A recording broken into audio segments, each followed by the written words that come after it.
आगे बढ़ेंगे और खबर शामिल कर लेंगे लाहौर से। हमारे नुमाइंदे खुसूसी अजीम चौधरी की रिपोर्ट के मुताबिक बिजली बंद तो जीपीओ बंद। लाहौर जीपीओ पैगाम पहुंचाने वाला एक अहम इदारा अदम तवज्जुही का शिकार। ना जनरेटर ना यूपीएस, बिजली जाते ही सैकड़ों मुलाजिम बेकार।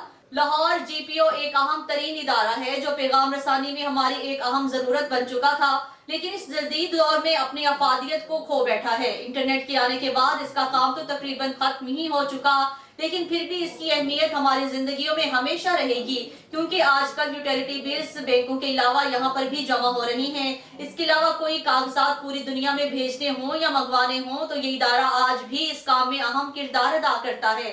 इंटरनेट के आने से इसकी अहमियत कम जरूर हुई है, लेकिन खत्म नहीं हुई, पर हुकूमती लापरवाही ने इसको भी तबाही की तरफ धकेलना शुरू कर दिया है।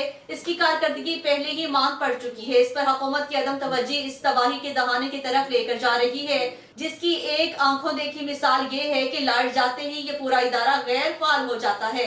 यहाँ पर ना कोई यूपीएस और ना कोई जनरेटर का बंदोबस्त है।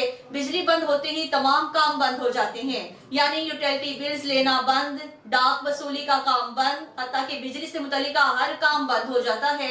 सैकड़ों मुलाजमीन बेकार हो जाते हैं। मजे की बात यह है कि लाइट चाहे सारा दिन ना आए, तमाम काम ठप हो जाते हैं। इतने बड़े महकमे की इस कारकर्दगी पर कोई नजर करने वाला कोई नहीं।